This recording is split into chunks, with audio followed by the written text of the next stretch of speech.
ኣብ ጭቃ ምርግራግ ኣብ ሓጢያት ምውዳቕ እዩ። ክዳንካ ምርሳሕ ሓጢያት እዩ። ጋቢ ወይ ድማ ካባ ምኽዳን ዓብይ ጸጋ ምርካብ። ጸጉርኻ እንትቁረጽ ጸጋኻ ካብ ልዕልኻ ምግፋፍ እዩ። ሓጹር ምሕጻር ጸጋ እዩ። ኣብ ለምለም ሳዕሪ ምድቃስ ካብ ሕማም ምድሓን እዩ። ኢድ ወይ ከዓ እግሪ እንትቁረጽ ናይ ስጋ ዘመድ ክመውት እዩ። ውዕሊ ምፍጻም ሞት እዩ። ሚእቲ ቅርሺ እንትወሃበካ ተባዕታይ ውላድ ምርካብ እዩ። መቆምያ እንትወሃበካ ዝተባረኸ ውላድ ምርካብ እዩ። ጥይት ምዕጣቕ ውላድ ወይ ከዓ ጸሎት እዩ። በስመ አብ ወወልድ ወመንፈስ ቅዱስ አሐዱ አምላክ አሜን። ይትባረክ እግዚአብሔር አምላከ አበዊነ ስቡሁኒ ውእቱ ወልዑልኒ ውእቱ ለዓለም። ሰላም ደቂ እግዚአብሔር ከመይ ኣለኹም? አሜን። ናይ እግዚአብሔር አምላኽና ስሙ ካብ ኣጽናፍ ዓለም እስካብ ኣጽናፍ ዓለም ብፍጥረት አንደበት ኩሉ ዝተመስገነ ይኹን። ሎሚ ከም ናይ እግዚአብሔር አምላኽና ሰናይ ፈቃድ ብዛዕባ ሕልምን ኣፈታትሑን ዝብል ኢና ክንርኢ። ሕልሚ ምስ ደቂ ሰባት ናይ ብዙሓት ኣሽሓት ዓመታት ዝምድና ኣለዎ። ሕልሚ ናይ መጻኢ ወይ ከዓ ቀጻሊ ጽቡቕን ክፉእን ነገር ወይ ድማ ህይወት ንርድአሉ ሓደ ናይ እግዚአብሔር መንገዲ እዩ። እግዚአብሔር አምላኽና ንደቂ ሰባት ብቐሊሉ ካብ ዘዛርበሉን መልእኽቲ ዘመሓላልፈሉን መንገዲ ሓደ ሕልሚ እዩ። እምበኣር ስለ ሕልሚ ሕፅር ብዝበለ እዚ ካበልና ስለ ኣፈታትሑኡ ንርአ። ሕልሚ ንምፍታሕ ናይ ባዕሉ ዝኾነ ጸጋ እግዚአብሔር የድልዮ እዩ። ስለዚ ኣነ እውን ካብ ዝተፈላለዩ ናይ ሕልሚ ምፍታሕ ጸጋ ዘለዎም ኣቦታትን ከምኡ ድማ ብፍላይ ኣቦና ቀሲስ ሄኖክ ወልደማርያም ካብ ዝጸሓፍዎ መጽሓፍን ሓውና መምህርና መምህር ተስፋይ ኣበራ ብዛዕባ ሕልሚ ካብ ዘምህሮም ትምህርታትን ብምብጋስ ነዚ መደብ እዚ ኣዳልወልኩም ኣለኹ። ፈለማ ንሪኦ ኣብ ንስሓ ዙርያ ዝረአዩ ሕልምታት እዮም። ገጽካን መላእ ኣካላትካን ብማይ ወይ ከዓ ሳሙና ምሕጻብ እግዚአብሔር አምላኽ በደልካን ሓጢአትካን ገዲፍልካ ኣሎ። ኣካላትካ ኣብ ጭቃ ምርግራግ ኣብ ሓጢአት ምውዳቕ እዩ። ኣካላትካ ፍርቁ ጸርዩ ፍርቁ ከዓ ረሲሑ ምርኣይ ንስሓኻ ኣይወዳእኸን ወይ ድማ ትክክለኛ ዝኾነ ኑዛዜ ኣይፈጸምካን። ክዳንካ ምርሳሕ ሓጢአት እዩ። ክዳንካ ኣዴኻ ወይ ከዓ እትፈልጣ ጓል ኣንስተይቲ እንዳሓፀበትልካ ምርኣይ። ክብርቲ ኣዴና ቅድስት ድንግል ማርያም ብጸሎታ ሓጢአትካ ደምስሳትልካ ኣላ። ንስሓ እንዳኣተውካ ምርኣይ ምስጢር ክትሰሚዕኻ። ዝረስሐ ድርዕቶ ተኸዲንካ ካብኡ እውን ክዳንካ ረሲሑ ተኣኪቡ ምርኣይ ኣብ ርእሲ ሓጢአት ምውሳኽ እዩ። ካብቲ ቅድሚ ሕጂ ዝበደልካዮ ናይ ሕጂ ኣብሊፅኻ ትብድል ኣለኻ ማለት እዩ። ኣብ ካልኣይ ንሪኦም ኣብ ጸጋ እግዚአብሔር ዙርያ ዝረአዩ ሕልምታት እዮም። ጋቢ ወይ ድማ ካባ ምኽዳን ዓብይ ጸጋ ምርካብ ወይም ክትረክብ ኢኻ። ጸጉሪ ርእስኻ ወይ ከዓ ጭሕምኻ ዓብዩን ነዊሑን ጸቢቑን ምርኣይ ጸጋ ምብዛሕ እዩ። ሓድሽ ክዳን ምኽዳን ሓድሽ ጸጋ ምርካብ እዩ። ጥራሕ ክዳንካ ምዃን ጸጋኻ እንትግፈፍ እዩ። ጋቢኻ እንዳተወሰደካ ወይ ድማ ክዳንካ ምውፃእ ጸጋኻ ክግፈፍ እዩ። አንድም ሕማም እዩ። ጓል ኣንስተይቲ ጋቢኣ ወይም ኩታኣ እንትውሰድ እትፈትዎ ሰብ ክመውት እዩ። ክዳንካ ምጥፋእ ብዝኾነ ፈተና ጸጋኻ ክትግፈፍ ኢኻ። ጸጉርኻ እንትቁረጽ ወይ ድማ እንትሓጽር ጸጋኻ ካብ ልዕልኻ ምግፋፍ እዩ። ጸጉርኻ ጸቢቑን ነዊሕን ምርኣይ ሽሻ እዩ። ሙሉእ ኣካላትካ ጸጉሪ ኮይኑ ምርኣይ ጸጋ እግዚአብሔር እንትኸበካ እዩ። ክዳንካ ውፂኻ ምግዳፍ ጸጋኻ ምድርባ እዩ። ክዳንካ ጓል ኣንስተይቲ እንዳውፀትልካ ምርኣይ ብዝሙት ጸጋኻ ክትግፈፍ ኢኻ። ሸሚዝ ምልባስ ወይ ከዓ ምግባር ጸጋ እዩ። ካባ ምውፃእ ውርደት፣ ካባ ምድራብ ሽሞት ናብ ዓብይ ጸጋ ክትበጽሕ ኢኻ። ሓጹር ምሕጻር ጸጋ እዩ። ሓጹር እንዳፈረሰ ምርኣይ ካብ ስድራ ሰብ ክመውት እዩ። ጻዕዳ ክዳን ምኽዳን ጸጋ እግዚአብሔር እዩ። ሓድሽ መኪና እንዳተዋሃበካ ምርኣይ ናብ ዓብይ ጸጋ ክትበጽሕ ኢኻ። ርግቢት እንተዓርፈካ መንፈስ ቅዱስ እዩ። ጽቡቕ ቆልዓ ምርኣይ ወይም ምሕዛን መንፈስ ቅዱስ እዩ። አንድም ከም ቆልዑት የዋሃት ኩኑ እንትብለና እዩ። ኣብ ሳልሳይ ንሪኦም ኣብ ሕማም ዙርያ ዝረአዩ ሕልምታት እዮም። ብመኪና ምልታም ወይም ምህራም ሃንደበታዊ ሕማም እዩ። ብዕራይ ወይ ከዓ ላሕሚ እንዳወገአካ ምርኣይ ብኣጋንንቲ ከቢድ ሕማም ምሕማም እዩ። ኣካላትካ እንትረስሕ ሕማም። ብጥይት ምህራም ሃንደበታዊ ሕማም። ብጦር ምውጋእ ሕማም። ዕሾኽ ምውጋእ ሕማም እዩ። ሰብ እንዳሃረመካ ምርኣይ ክትሓምም ኢኻ። ኣብ ለምለም ሳዕሪ ምድቃስ ወይ ኣብ ገዛኻ ለምለም ሳዕሪ ተነስኒሱ ምርኣይ ካብ ሕማም ምፍዋስ ወይ ከዓ ምድሓን እዩ። ሰንቲ ወይ ከዓ ሳዕሪ እንዳተዋሃበካ ምርኣይ ጥዕና ምርካብ እዩ። ኣብ ራብዓይ ንሪኦም ኣብ ሞት ዝርያ ዝረአዩ ሕልምታት እዮም። ሰብ ብድንገት ብመኪና ተጠሊፉ እንትኸይድ ኣብ ባዶ መኪና ምስፋር ሞት እዩ። ከበሮ እንትህረም ጓይላ ወይ ከዓ ደርፊ እንትድረፍ እሞ ከዓ ንስኻ እውን ናይቲ ጓይላ ተሳታፊ እንትኾንካ እትፈትዎ ወይ ከዓ እትፈልጦ ሰብ ክመውት እዩ። ኢድ ወይ ከዓ እግሪ እንትቆረፅ ናይ ስጋ ዘመድ ክመውት እዩ። ኢድ እግሪ እንትረስሕ ሓደጋ እዩ። ኣብ ናይ ኣውቶቡስ ሪጋ ኣብ ዘይወረፈኻ ተሳፊርካ ምኻድ ሞት እዩ። ኩርናዓኻ ምቑራፅ ናይ ዘመድ ሞት እዩ። ናይ ቅድሚት ስኒ እንትወልቕ ወይም እንትረግፍ ናይ ወላዲ ሞት እዩ።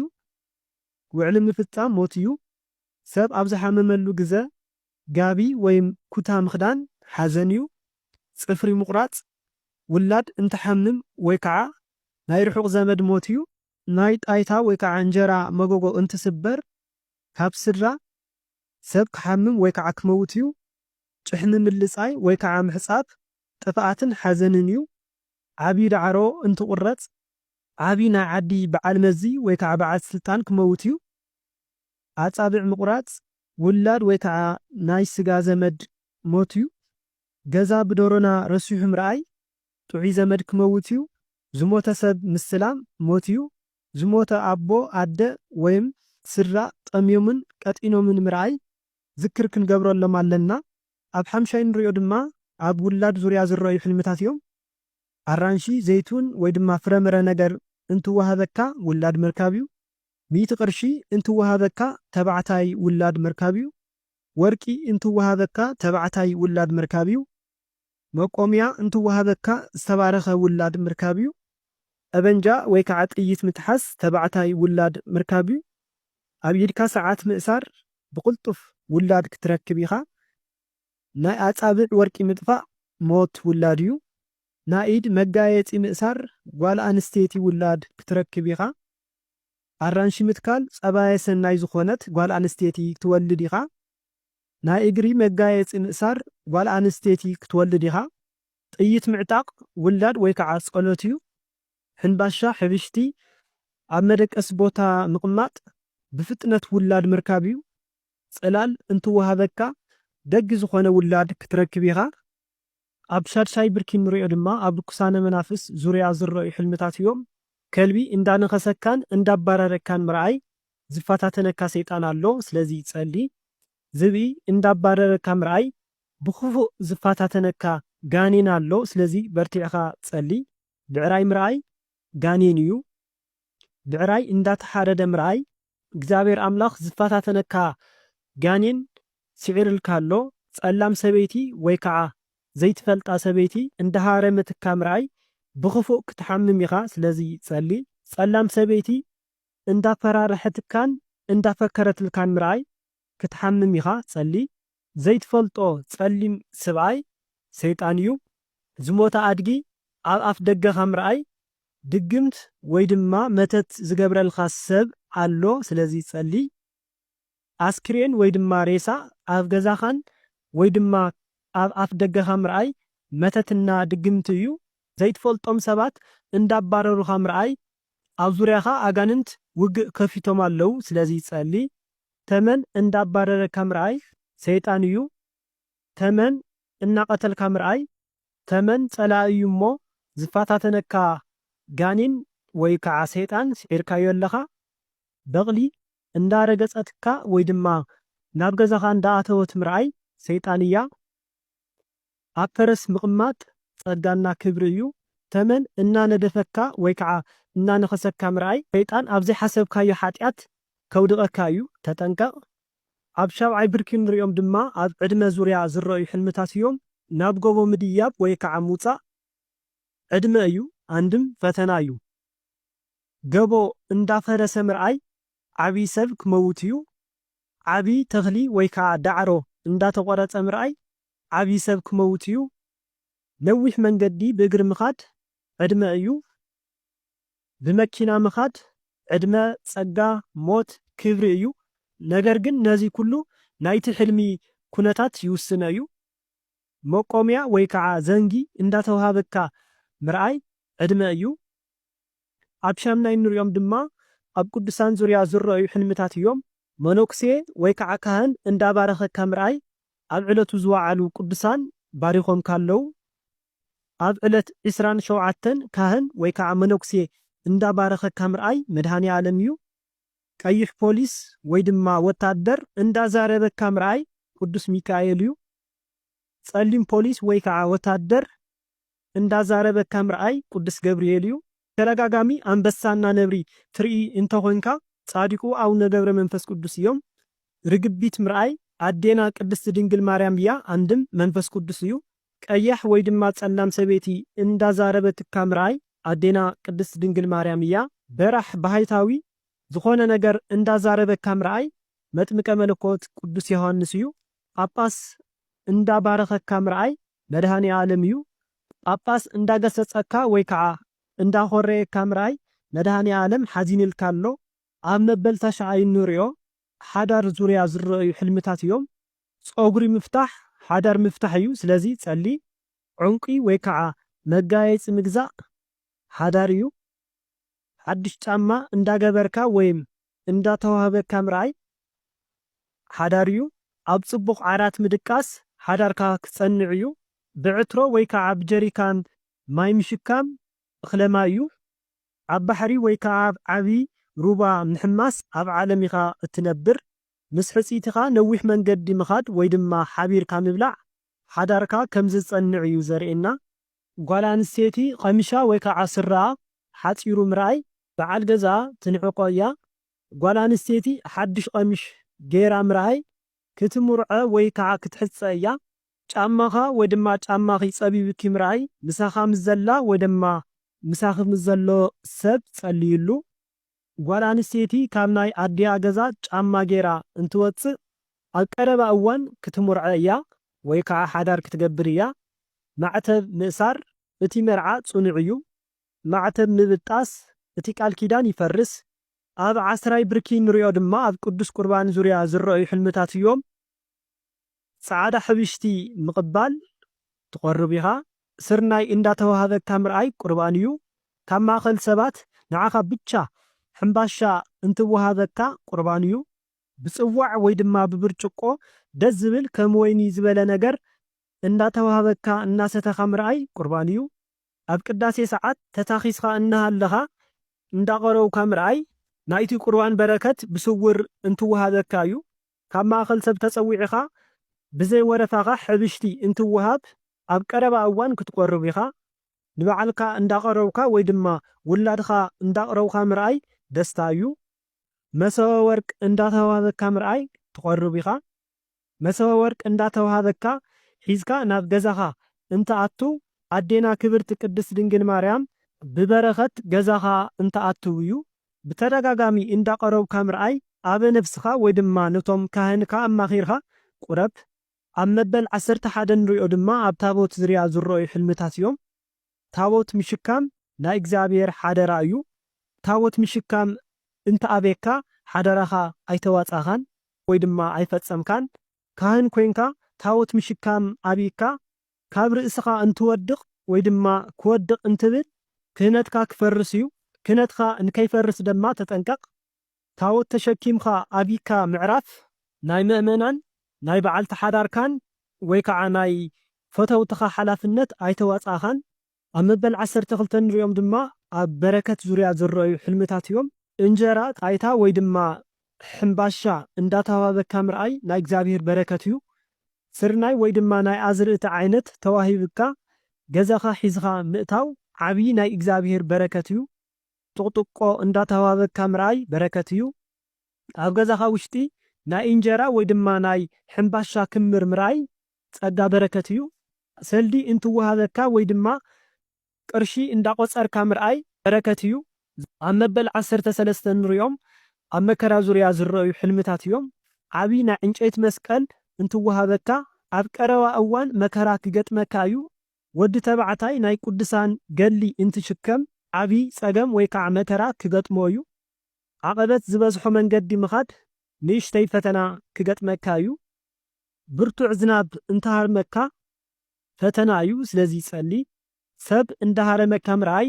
ክትሓምም ኢኻ ኣብ መበል 14 ንሪኦ ድማ ኣብ ነገር ዙርያ ዝረኣዩ ሕልምታት እዮም ሓዊ እናነደደ ምርኣይ ነገር ክገጥመካ እዩ ቃርያ በርበረ ወይ ድማ ሚጥሚጣ ምርኣይ ነገር እዩ ስለዚ ረሓቕ ኣረቅና ስዋ ምስታይ ጽልእ እዩ ቡን ምፍላሕ ቅሬታ እዩ ቅማል መንቀኛ እዩ አንድም መከራ ክገጥመካ እዩ ናይ ወይኒ መስተ ወይ ድማ ሜስ ምድፋእ ነገር እዩ ካልእ ናብ ገደል ምእታው ዓብይ ጭንቀት እዩ ጓል ኣንስተይቲ ጠኒሳ ክትወልድ ከላ ካብ ጭንቀታ ትገላገል መብዛሕትኡ ግዜ ኣዴና ቅድስት ድንግል ማርያም ብቀያሕ ሰበይቲ ብጸላም ወይ ድማ ብንፈልጣ ጓል ኣንስተይቲ ብኣዴና ሓፍቲ ኣዴና ወይም ኣሞና ብዓባይ ሰበይቲ ጓል ኣንስተይቲ ሞኖክሴ ተመሲላ ትረኣየና መድኃኔ ዓለም እውን ብካህን ብጳጳስ ብበዓል መዚ ብወጣት ብሽማግለ ተመሲሉ ይረኣየና እዚ ማለት እቶም ዝገለጽናዮም ሰባት ናይ መድኃኔ ዓለም ፈተውቲ ወይ ከዓ ናይ መድኃኔ ዓለም ዝክር ዘዘክሩ እዮም ትምህርቲ ቤት ኣቲኻ ፈተና እንዳተፈተንኻ ፈተናኻ እንድሕር ዘይሰራሕኻዮ ናይ ስጋ ፈተናኻ ኣይወዳኻን ማለት እዩ ፈተና ሰሪሕኻ ንእሽተይ እንትቐረየካ ድማ ፈተናኻ እናፈጸምካ ወይ ከዓ እናወዳኻ ኢኻ ስለዚ ንእሽተይ ተዓገስ ፈተናኻ ሰሪሕኻ እንተወዲኻ ፈተናኻ ፈጺምካ ኣለኻ ብሕልምኻ ሓደ ገዳም ወይ ከዓ ቤተ ክርስቲያን ብተደጋጋሚ ምርኣይ እቲ ታወት መጸዋዕታ ገይሩልካ ኣሎ ስለዚ እንተይ ዘንጋዕኻ ኪድ ብገሃድ ዝረኣኻዮ ቦታ እንተ ተጸዊዕኻ ብፍጥነት ኪድ ኣብ ገዛኻ ድግስ ተደጊሱ እኽለማይ እናተበልዐ ምርኣይ እቲ ዝረኣኻሉ መዓልቲ ዘክሮ ብተደጋጋሚ ሓደ ሽማግለ እንዳመጸ ስቕ ኢሉ ዝኸይድ እንተኾይኑ መጽባዕ ኣለካ ስለዚ መጽባዕኻ ክፈል ህፃን ሽሻ እዩ አንድም ቅዱስ አማኑኤል እዩ ሲጋራ ምጫስ ፈተና እዩ ሓደ አረጋዊ ወይ ከዓ ሽማግለ ጠጠው ኢሉ እናጸለየሉ ዝረኣኻዮ ቦታ ወይ ድማ ዛፍ ናይ ቅዱሳን ቦታ እዩ እቲ ቦታ ሓዊ እናነደዶ ምርኣይ ናይ ሰይጣን ቦታ እዩ ናይ ዕንጨት መስቀል መከራ እዩ ሰብ ሞይቱ እንዳተበኸየ ምርኣይ እቲ ሰብ ዓብይ ደስታ ክረክብ እዩ ወይም ከምቲ ሕልሙ እውን ክኸውን ይኽእል እዩ ኮቦርታ ጸጋ ሓዳር ወይ ከዓ ክብሪ እዩ መርዓ ሓዘን እዩ ወይም ናይቲ ሕልሚ ትርጉም ይድሕዝ ገዛኻ ፍልሖ እንትኸብዎ ወይ ድማ እንትወርዎ ከቢድ ዝኾነ መሓዝ ኣለካ ወይም ጸላያ ኣለካ አንጭዋ ምቀኛና ድግምት እያ በጊዕ ምርኣይ ክርስቶስ እዩ ወይ ድማ ስእለት መጽባዓ እዩ ኣብ ገዛኻ ተኽሊ በቑሉ ፍረ እንዳፍረየ ምርኣይ ዓብይ ውላድ ክትወልድ ኢኻ መስቀል ምስላም ኣብቲ ዕለት ዝወዓለ ጻዲቕ ባሪኽካ ኣሎ ኣዴኻ እንዳሓዘነትልካ ምርኣይ ኣዴና ቅድስት ድንግል ማርያም ሓዚናትልካ ኣላ ስልኪ ወይ ከዓ ቴሌፎን ጸሎት እዩ በርቲዕኻ ጸሊ ስልኪ እናደወልካ እምቢ እንተይልካ ወይ ከዓ ኣያልዕልን እንተይልካ ኣብ ልብኻ ቂም ወይ ከዓ በቐል ኣለካ ስለዚ ንሱ ሓሪግካ ጸሊ ጥሕኒ ምርኣይ ስዋኣየ እዩ ካብ ቤተ ክርስቲያን ዓብይ ሕምባሻ እንትወሃበካ እትረኽቦ ዓብይ በረከት ኣሎ ሕምባሻ ወይ ከዓ ሕብሽቲ ምሕዛል ውላድ እዩ ሰለስተ መነኮሳት ወይ ድማ ካህናት ናብ ገዛኻ እንተኣትዉ ኣጋዕዝተ ዓለም ቅድስት ሥላሴ እዮም ገዛኻ ብብርሃን እንትሙላእ ዓብይ ናይ እግዚአብሔር ጸጋ እዩ ገዛኻ ጥዋፍ እንዳበርህሉ ምርኣይ ቅዱሳን እዮም ዝናብ እንተሃርመካ ብስጋኻ ንእሽተይ ፈተና ክገጥመካ እዩ ኣንበሳ ተኹላ ሚዳቕ ንህቢ ርግቢት ዒፍ በጊዕ ጻዕዳ ዝተኸደኑ ሰባት ገዛኻ እንዳኣተው ምርኣይ ቅዱሳን እዮም ስልክኻ እንትውሰድ ወይ ከዓ ወዲቑ እንትስበር ጸሎትኻ ጸገም ኣለዎ ሽምዓ ምብራህ ጸጋ እዩ ኣብ ሃገር ውሕጅ ማዕበል ወይ ድማ ኣውሎ ንፋስ ምርኣይ